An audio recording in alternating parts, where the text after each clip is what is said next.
Hello. Thank you for being here, everybody. It's my distinct pleasure to introduce Harrison today. Harrison Mark, he is one of our writers here at World History Encyclopedia and historical researchers. He's been with us for several years now, and has written about a variety of topics from ranging from sort of French Revolution to American Revolution. And at the moment, he is actually writing for us about the Elizabethan period, in particular, theater and plays. Harrison has a history degree and a political science degree from the State University of New York in Oswego. And today, well, he's here to talk to us about Christopher Marlowe. I'm really excited. So thank you for being here with us today, Harrison. Tell us a little bit more about what is your interest in Christopher Marlowe and theater? Sure. Well, thanks for having me on. It's always great to talk to you and to speak to you again. Working on opposite sides of the globe, it's always a rare occasion. Yeah, Absolutely. my interest in like the Elizabethan era and Shakespeare really came about in college when I took a Shakespeare class, and beforehand in high school I didn't really care for Shakespeare that much. They have a way of kind of making it dry when you're just reading it and analyzing every little thing. But yeah, my Shakespeare professor really got me into it. And then a couple years later, I started acting at my local community theater and doing some stuff like that. And I got into Shakespeare that way. I've done 4 Shakespeare plays by now. We just finished Romeo and Juliet, where I was lucky enough to play Romeo. Ooh, Yeah. great. But yeah, so that's really given me a new perspective into this and a new appreciation. So I thought, while I'm doing these plays, I might as well get a better understanding by writing about it and contribute new information to the site as well. Absolutely. Well, thank you for that. And before we start the lecture, I'm just curious to hear. You said that it gives you new insights into these plays. So do you feel like combining both the academic interest as well as the practical, actually acting out these plays, has that opened up any sort of doors in your mind? I think so. I'm not sure if I'd be able to articulate exactly what, but at first, when I started writing about it, I was like, this might be a mistake because I might take my interpretations of the character to the academic work or vice versa. But I think I've been able to compartmentalize it pretty well in my mind that doing it on stage is different enough from, writing about it from an academic standpoint and trying to determine the literary value and all that. But yeah, I'm sure there's, if I took a moment to think about it, I'm sure there's plenty of nuggets of wisdom, but that'll be for another time. Absolutely, yeah. You can. I'm sure you can write about that at length at some point. But Sure. let's skip ahead maybe and get straight to it. You have prepared a presentation for us about Christopher Marlowe and some juicy history. So Mhm. I'll hand it over to you, Harrison, and take it away. All right. So, as you have mentioned, my presentation is on Christopher Marlowe. It's titled Dead Shepherd, and we will get to why soon enough. But this presentation goes over the life, work, and influence of Christopher Marlowe, also known as Kit Marlowe, who very briefly was a English playwright and poet working in London around the same time as Shakespeare. He kind of rose to prominence just before Shakespeare did. So he's a little bit of a precursor, but they were born in the same year, so they are contemporaries. Okay. So Christopher Marlowe, also known as Kit Marlowe, was born in Canterbury, England, sometime in February 1564. He was baptized on the 26th, which is about 2 months before his great contemporary Shakespeare was baptized in Stratford-upon-Avon. He was born to very, not quite peasants, but they were descended from peasants, low-class family. His father, John Marlowe, was he came to Canterbury in the mid-1550s as a shoemaker as an apprentice shoemaker to sort of, make a living there. He married Catherine Arthur, who was another sort of migrant to the area, and together they had 9 children, of whom Christopher was the second. So a pretty big family, common for the time, of course. When he was around 6, I believe, 6 or 7, young Christopher Marlowe was sent to receive a rudimentary education. And usually this would only last for about a year or two for the children of tradesmen. And then they'd be taken out of school to, be apprenticed somewhere, following their father's footsteps. But he must have shown some academic merit, because he went on to grammar school, which, as I said, was rare for the children of tradesmen. And here he studied Latin, especially rhetoric and the verses of Ovid and Virgil, which of course would become very influential in his life. And yeah, in 1580, around the age of 16, he won a scholarship to the Corpus Christi College at Cambridge, which at the time they offered these to lower class people, lower class students that showed an aptitude for poetry in this case. Because the idea was that gentlemen paying for an education might be a little more lazy than students that actually worked their way up to get there. So they made sure a certain amount of scholarships were handed out to lower class students that showed particular talents, which Marlowe was one. So yes, and then his first work, scholars believe, was undertaken while he was still a student at Cambridge, sometime between 1580 and 1584. And this was his translation of Ovid's Amores. For those who may not know, Ovid was a Roman poet, right, who lived between 43 BCE and 17 CE, about during the Augustan era. Yeah, that lines up to Augustus.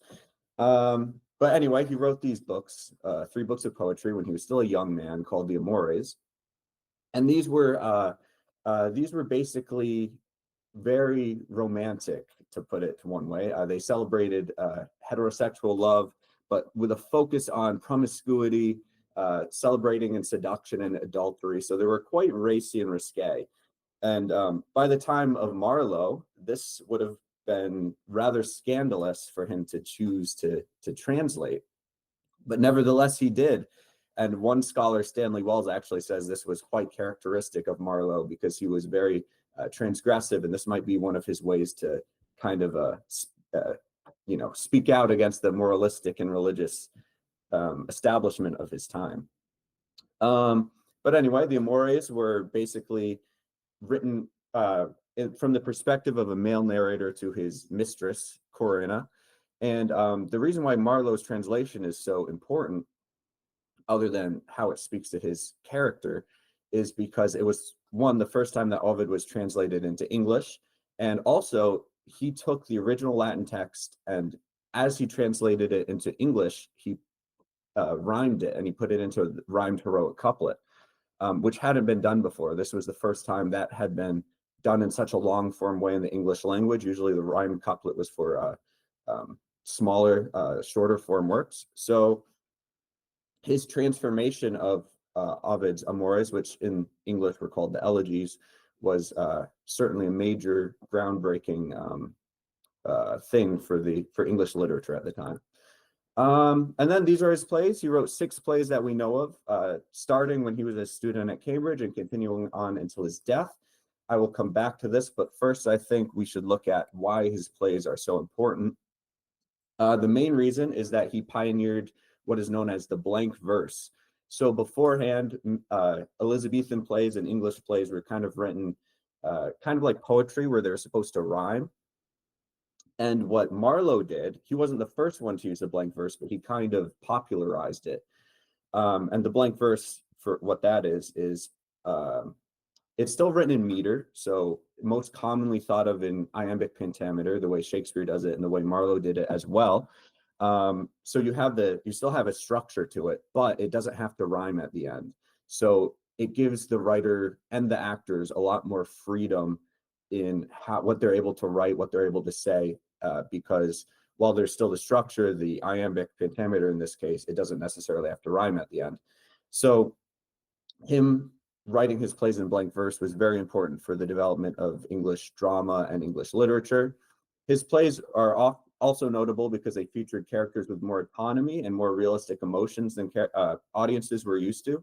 So his characters were more, we'd probably use the term well-rounded or three-dimensional today, less 2D cutouts. And his plays were often violent, and this was a feature of the time. Of course, even today, audiences love to go see a good slasher film. Violence has always attracted audiences. Yeah, and at the time, we'll discuss it later as we briefly go over his plays, but he's had characters, bash their brains out against cells, their jail cells, and other quite violent ends that famously this type of play was shown by Shakespeare's Titus Andronicus, which is best known today for being very over the top in gore and blood. And some his scholars believe that Titus Andronicus was actually Shakespeare's answer, or maybe even a parody of the types of plays that Marlowe would write, known for their, crowd pleasing blood and gore.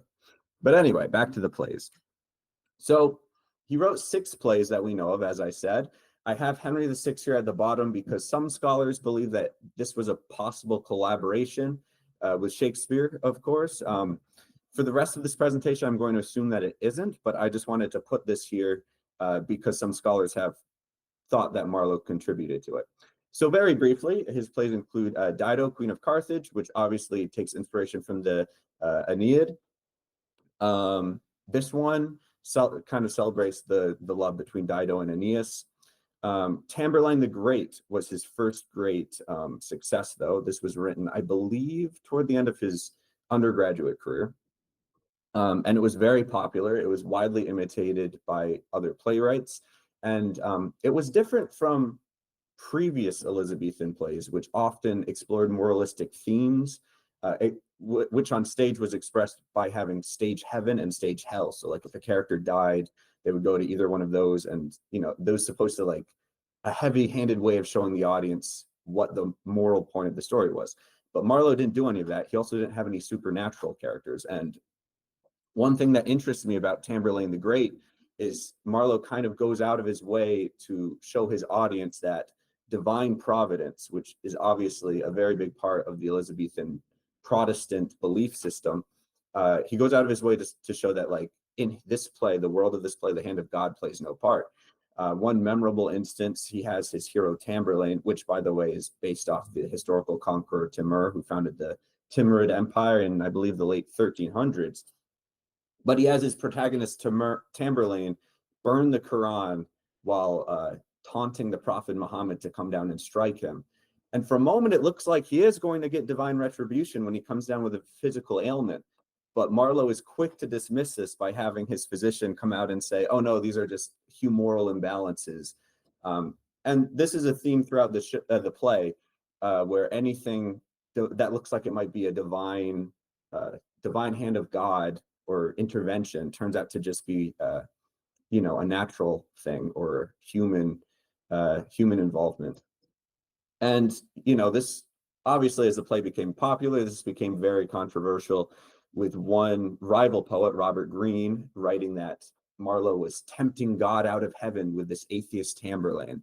And this play gave Marlowe a reputation for atheism that, as we shall see, will come back to haunt him. The Jew of Malta is another important play following Barabbas, the titular Jew of Malta, as he navigates the web of religious and political intrigue of the island of Malta, which is run by a Christian governor and also has some Ottoman Turkish influence at the same time.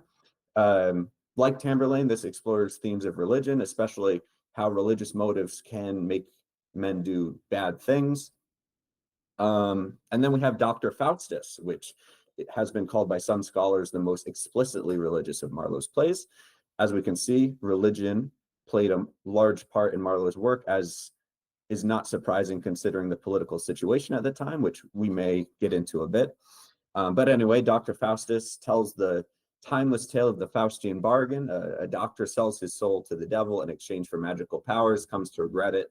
There are so many moving passages, both romantic and religious, in this that by reading, you can anticipate some of the lines of Shakespeare. And I believe this is also his most often performed play today. Edward II is kind of his take on the English history play, which was very, very much in vogue in the 1590s. Shakespeare obviously wrote a lot of them. But this is different because it explores the homoeroticism between Edward II, who of course was a historical king of England, and his favorite Piers Gaveston, I believe is how you say it, who historically Edward, favored at court. He was lowborn. It earned him the jealousy of his nobles and kind of led to his downfall. In this play, it is very, very heavily hinted that they were lovers. And then, of course, the tragedy, Edward II, he's imprisoned by Mortimer Jr. and the Queen, and he's killed in a very gruesome way by having a red hot poker shoved up his, and uh, many scholars have interpreted this as sort of a parody of sodomy, and it might have been Marlowe, who scholars believe was himself homosexual. This could have been his covert critique about how society looked at same-sex relationships at the time. And then finally, we have the Massacre at Paris, which very briefly was about the St. Bartholomew's Day massacre in Paris in 1572, when French Huguenots were massacred by French Catholics. And this play is considered, it's often dismissed as anti-Catholic propaganda, but like Tamburlaine, it can also be viewed as attacking institutionalized religion in general and showing the evils that religion can push men to do. And of course, this take on religion and his writings on homoeroticism are what gives Marlowe his modern day reputation of being sort of an Elizabethan bad boy who's always ready to push back against this societal norms of his time, but it would also lead to his undoing. And very briefly, he also wrote some very popular poems, the most important of which include A Passionate Shepherd to His Love. This was published in 1599, a few years after his death, and took advantage of the popular genre of pastoral poems. So, poems that take place in like fields and meadows and shepherds and all that. And this is basically the shepherd, the narrator, asking his love to come live with him. The first line is, "Come live with me and be my love." And the shepherd offers this very idealized vision of how romantic pastoral life could be. And it was a very popular poem in its day. Many other poets took their hands at responding, most notably Sir Walter Raleigh, who in 1600 wrote a response in which he kind of, a very cynical response in which he kind of says like, yeah, whatever. If I come live with you, it's not going to be this nice forever. Time erases all things.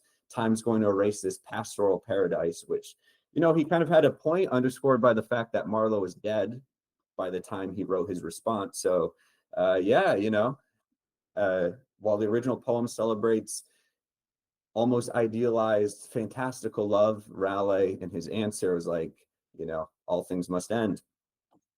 Which brings us to Hero and Leander, which is often considered Marlowe's masterpiece poem.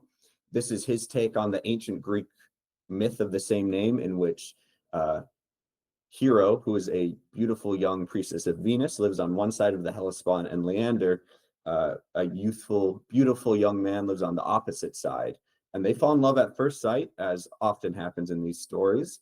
And Leander swims across the Hellespont every night to be with his love, Hero, who guides his way by lighting in her tower, lighting a lantern to show him across the strait. And in the original tale, he drowns on one of his nightly swims, and she can't bear to live without him, so she throws herself off her tower.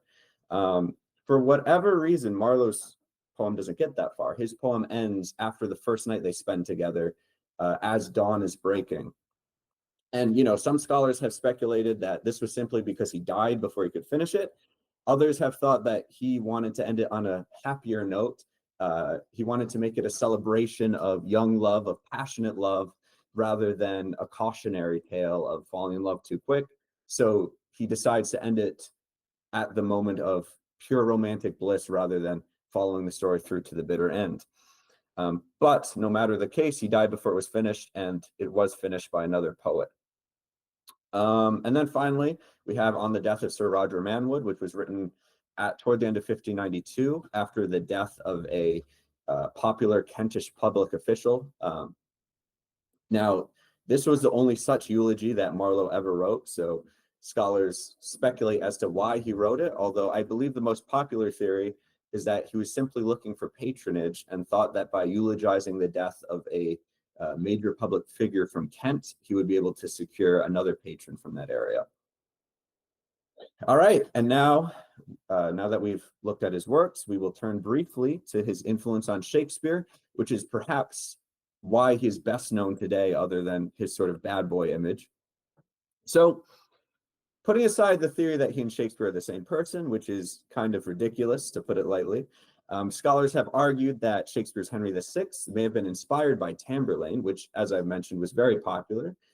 So Henry VI opens where Tamburlaine leaves off, which is asking what a nation does when its charismatic conquering leader is dead. In the case of Henry VI, obviously this is referring to Henry V. They share many similarities, which is why some scholars speculate that Marlowe may have had a hand in Henry VI, but whether he did or not, it is very likely that Shakespeare was inspired by Tamburlaine. Now, this kind of begins a cycle of these playwrights kind of working off one another, because Marlowe seems to have seen or read Henry VI. We don't know the exact nature of his relationship with Shakespeare, but they very likely knew each other, so he may have talked to him personally about it. And then he seems to have modeled his Edward II off of it. Specifically, this was his first attempt at an English history play, which, as I mentioned, were very popular at the time. It explored similar themes like how power affects men and things like that. And then, continuing on with the cycle, Edward II seems to have been inspired Shakespeare to respond with Richard III, which is probably one of his best-known works today. And who knows if this would have continued had Marlowe not died in May 1593. And then, of course, during the plague of 1592, all the theaters in London shut down, which forced playwrights like Shakespeare to turn to poetry to earn their living.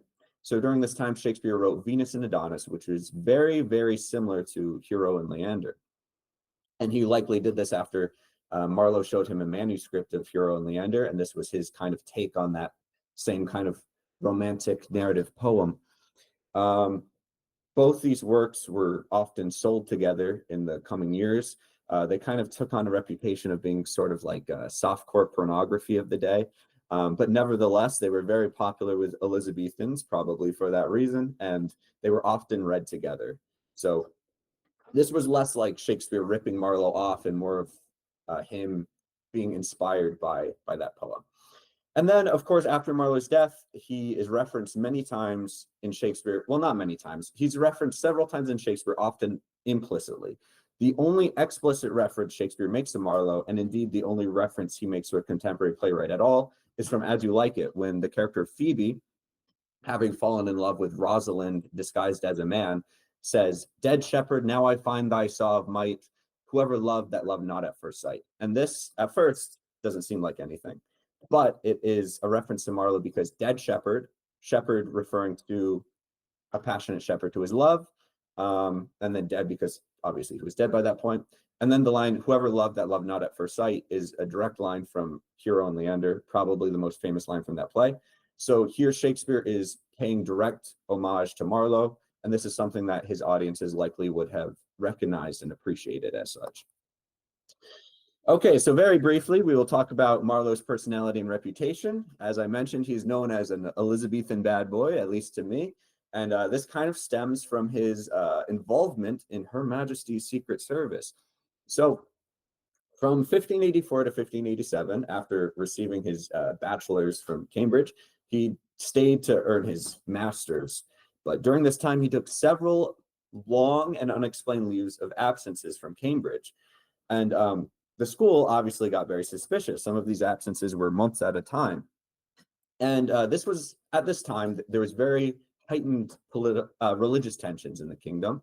Queen Elizabeth I was a Protestant, of course, and Catholics were trying to subvert her reign. In 1586, you have the Babington plot by Catholics to assassinate her and install the Catholic Mary, Queen of Scots, to the throne.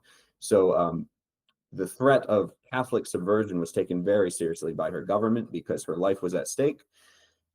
So many Catholics who wanted to subvert her reign during this time often went to France to this English seminary where they would take orders or gain instructions. They would come back to England and then either take secret missionary trips or other, clandestine ways to subvert the Queen's government. So Cambridge got very nervous that this is what Marlowe was doing, that he was taking these long leaves of absences to go to France and get orders and come back and do secret work against the Queen's government. In June 1587, this rumor had become so widespread that the college actually received a letter from the Queen's Privy Council itself basically saying, hey, don't worry about this guy, he's cool. He was doing Her Majesty great service, is the direct quote, and he deserves to be rewarded. And among the signatories was Sir Francis Walsingham, who was in charge of the Queen's massive web of spies. So with this in mind, it seems very likely that by this time, Marlowe had been inducted into the Queen's Secret Service, likely because he was a literary man, and those types of men were well valued for their ability to write and carry messages, and that he had gone to France to complete some mission, the details of which we still don't know today because that's how secret it was. And he was likely working for the Queen's Secret Service in some regard up until the early 1590s. In 1592, the year before his death, he was in Flanders when he was discovered to be involved in a counterfeiting scheme. And the English authority that kind of discovered this scheme thought that he was minting coins in order to fund a Catholic uprising against the Queen. Now, this is a very, very serious charge that usually carried the penalty of death.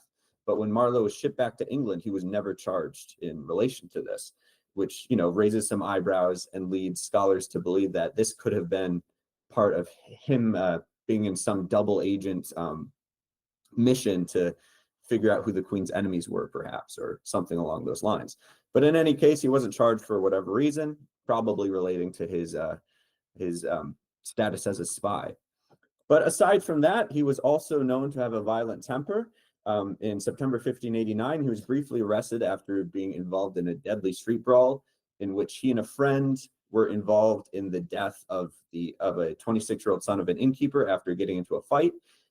He and the friend were ultimately released after it was determined they had killed him only in self-defense. But this was not the only time he was involved in a street brawl, which, as we will see later, may have been his downfall as well. And of course, he is well known today, as he was by his contemporaries, for being atheistic and homosexual. At the time, of course, they didn't have the same conceptions about sexual identity as they do today. But Marlowe was known for, he was never known to have been involved with a woman. And the themes of his plays often have homoerotic themes. So the thought is, if he was not himself attracted to men, then he at least very much supported it in his work. And the atheism we've kind of covered already. And that brings us to his arrest and death, the juicy stuff. So on the 5th of May, 1593, several anti-Protestant pamphlets were discovered posted throughout London, one of which was written in iambic pentameter and signed Tamburlaine, which of course is a clear reference to Marlowe. The Queen, because of things like the Babington plot and other Catholic plots to her rule, took these very seriously. And on the 11th of May, several suspects were arrested in connection to these pamphlets, one of which was Thomas Kyd. He was a famous playwright in his own right. He had written the Spanish Tragedy, which was perhaps the most popular English play to be performed before Shakespeare wrote Hamlet. And he was also Marlowe's former roommate. He had moved out about a year before this. So when the English authorities were going through Kyd's papers, they discovered this 3-page heretical tract, which made his situation go from bad to worse. And then either under the threat of torture or perhaps even after being tortured, Kyd revealed that the tract was not his, but Marlowe's. It must have gotten mixed in with his papers when he moved out. And he also said other blasphemous statements that Marlowe was supposed to have made, such as that he often openly laughed and poked fun at the scripture and gospels, and that he had said that Jesus Christ had a homosexual attraction to St. John the Evangelist, which obviously were not things that the Anglican Church wanted to hear. And these accusations were not made in isolation. Of course, as I mentioned, rival poet Robert Greene had accused Marlowe of atheism in his play Tamburlaine very publicly. And then Richard Baines, who was he had been working with Marlowe on the counterfeiting scheme and had fallen out with him around that time. He also made accusations against Marlowe. He said that Marlowe had said things like Christ is a bastard and his mother Mary was lying about his conception, which of course is more very bad blasphemy. at a time when blasphemy was taken very seriously and was equated to sedition because of how intertwined religion and politics were during this time. So because of these things, Marlowe was brought in on the 20th of May to stand before the Privy Council. He was arrested. He wasn't imprisoned because of his status as a gentleman by now, but he was ordered to present himself every day until a trial could be held. Only 10 days later, he was killed at a boarding house in Deptford, allegedly in a dispute over the bill, which is called, or the reckoning as it was put back then. Very briefly, I will go over the circumstances of his death and then go through the theories, and then that will be it for me. So according to a testimony found in 1925, a legal testimony taken during the coroner's inquiry, what happened was this. Marlowe met 3 men at the boarding house in Deptford. These were Ingram Fridger, Robert Poley, and Nicholas Scares. All 3 of them were connected in some way to the Queen's Secret Service, which certainly raises some eyebrows, but perhaps that explains what they were doing meeting with Marlowe. They talked all day. We don't know what they talked about, but they seemed to be getting along quite well until dinner. During dinner, Marlowe was sitting on the bed, digesting his meal, while the other 3 were sitting together, kind of packed tightly together. Fridger was in the middle. At some point, he and Marlowe, this is according to Fridger, by the way, him and Marlowe get into a dispute over who should pay the bill. Marlowe loses his temper, draws a dagger, attacks Fridger, stabs him in the head, not fatally, but enough to make him realize, oh no, this guy's trying to kill me. Fridger, as I said, is packed between the other 2 men, so he can't get away. His only option is to defend himself. He takes the dagger from Marlowe, stabs the poet above his right eye, I believe, giving him a mortal wound. Marlowe dies a few minutes later, probably. Now, as I said, this was according to Fridger, he and the other 2 men there, Poley and Scares, they were connected to the Queen's Secret Service, but they were also connected to London's sort of criminal underworld. They were men of dubious reputation. Poley even once said, "I would rather perjure myself than say anything that might harm me." Fridger had every reason to lie because if he was found guilty, he would probably be put to death. So their testimony should be taken with a huge grain of salt. In any case, Marlowe was thrown into a mass grave shortly thereafter, and Fridger was granted a royal pardon. These suspicious circumstances have led to multiple theories about what happened. The most obvious was that there was an actual fight, whether it was for the reasons Fridger said or if he had embellished things to make himself look good. There was an actual fight in the boarding house. Things went a little too far. Marlowe was killed. Some more conspiratorial things suggest that he was killed on the orders of the Queen or someone on the Privy Council. This could have been because of what, the kinds of things he was saying. They were worried that it might cause some, corrupt London a bit, cause some dissent. But this raises some questions. If this was the reason why the Queen or someone else signed off on his death, why not wait until his trial and likely execution? It certainly would have been a lot cleaner. Which brings up another theory that he was silenced by a powerful person, either on the Privy Council or some other noble, who was afraid of what he might reveal at trial, either that they were an atheist as well, maybe they were a secret Catholic or something like that, or many, many other reasons. Just as Kidd under torture gave up Marlowe, it's very likely that Marlowe under similar circumstances would have given someone up. So it's been speculated that he was killed by someone afraid of what he might say. And finally, the most outlandish theory that is very fun, but I don't think many Shakespeare scholars take seriously today, is that he faked his own death. Obviously, he would have done this to avoid his trial and possible execution. He had enough contacts in the Secret Service, including the powerful Walsinghams, although Sir Francis Walsingham was dead by this point, but his family was still very influential in the Secret Service. So he could have used those connections to fake his own death and start over somewhere. As crazy as that theory already is, I mean, it's borderline plausible, but I don't think it's taken too seriously by scholars. But it goes even further by saying that he then went on to write the plays of Shakespeare, which is kind of insane, considering that they were writing at the same time, and that, judging by what we know of Marlowe's personality, it is unlikely that he would have let his rival playwright take credit for his work, especially knowing how popular that work became. And that is all I have. I hope that did not run for too long. But it is a topic that interests me greatly, and I'm glad I had the opportunity to share it. Nice. Thank you so much. Great. Yeah, you can probably stop your screen share. It's been a really interesting overview of Christopher Marlowe. Thank you for that. I certainly learned many things today. I'm not very familiar with this playwright, apart from knowing the name that he was a contemporary of Shakespeare. So I hope that our audience finds it interesting as well. Now, as you were speaking, I noted down a few questions that I thought might be worth discussing. I mean, I think, you know, what do you think is maybe one of the reasons, like Christopher Marlowe,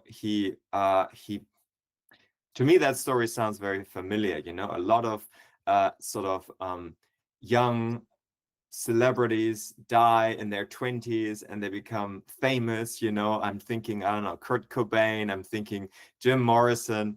I think there's even this curse of the 27-year-old or something like that, you know. So it really sounds like Christopher Marlowe absolutely fits the bill. How come his works didn't get as famous as, say, Shakespeare's? Mm-hmm. Well, yeah, you do have this saying, live fast, die young. And we don't know too much about Marlowe's personal life, but he definitely seems to fit that bill. One of the actual blasphemous statements he was alleged to have said was that all those who do not love boys and tobacco are fools, which kind of like, you know, lends itself to the hedonistic lifestyle he may have led.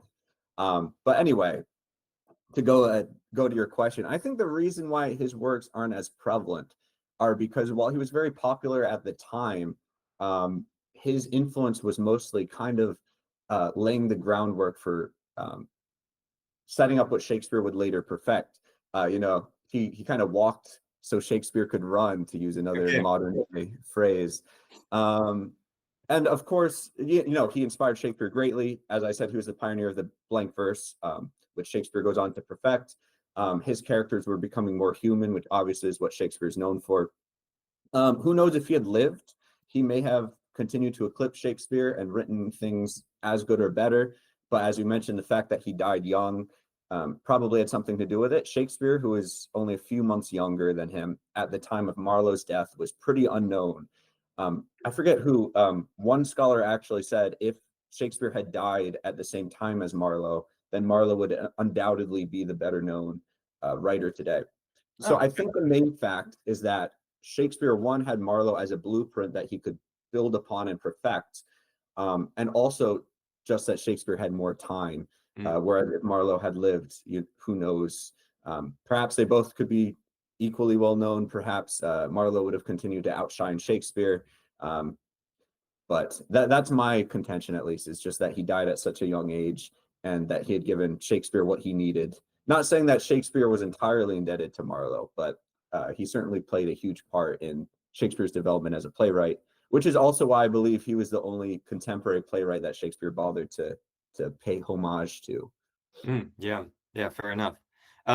And with his young death, do you know if any of these conspiracy theories, as outlandish as some of them are, were they already being discussed at the time, or is this something that later historians have really been digging into? Oh, that's a great question. I'm not too sure if at his death they were discussed.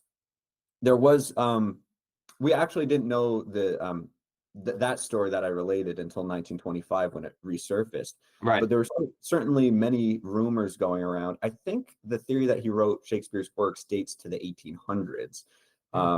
We don't know. Another reason why all the claims that Shakespeare didn't write his own works is often not taken too seriously today, because at the time, everybody seemed perfectly willing to accept that Shakespeare wrote his own works, which, you know, if they accepted it back then, who are we to say that he didn't? But as for the other thing, there were certain theories going about. One writer who wrote, I want to say maybe like a decade or 2 decades after this happened, he wrote that Marlowe was killed in a brawl over, in a fight over his lewd love, with lewd love here referring to a prostitute. So for a time, which, you know, goes back to his reputation as like a hedonist and all that. So for a while they didn't know the exact details, but the idea that he was killed in a brawl was kind of prevalent. And I think the idea that the queen or someone was involved, that was probably too dangerous to write down, but I'm sure that there were some whispers at the time that might have been the case. Yeah, fair enough. Absolutely.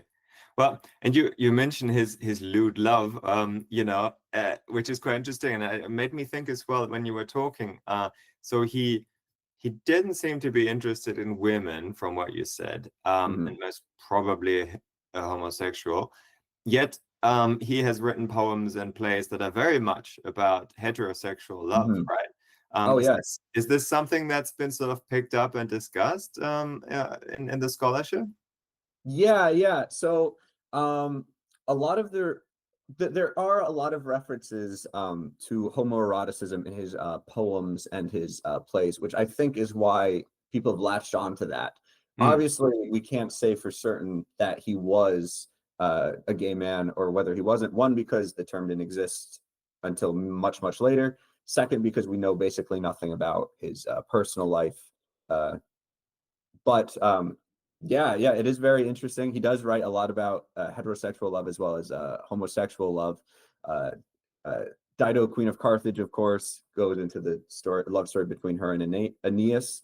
What else was? Oh, the interesting thing though with Passionate Shepherd to His Love, when it was initially written, it didn't have a title that was added after his death. So Mm. conceivably, that could have been any gender speaking to any other Oh, gender. okay.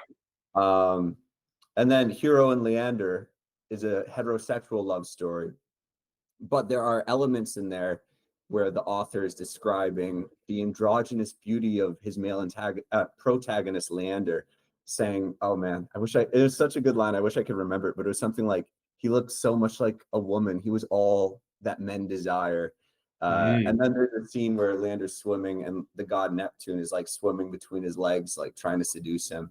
So even in a heterosexual story like that, there are certain homoerotic elements to them. And of course, we can't say which Marlowe preferred himself, but the fact that he was willing to write about such subject matter at a time when, even though they didn't have a definition for homosexuality, acts such as sodomy were considered seditious behavior because they went against sort of like the Protestant establishment. So the fact that he was willing to allude to that, especially in Edward II, shows that even if he was not himself a gay man, he was definitely appreciative of same-sex love in much the same way that like the Greeks were.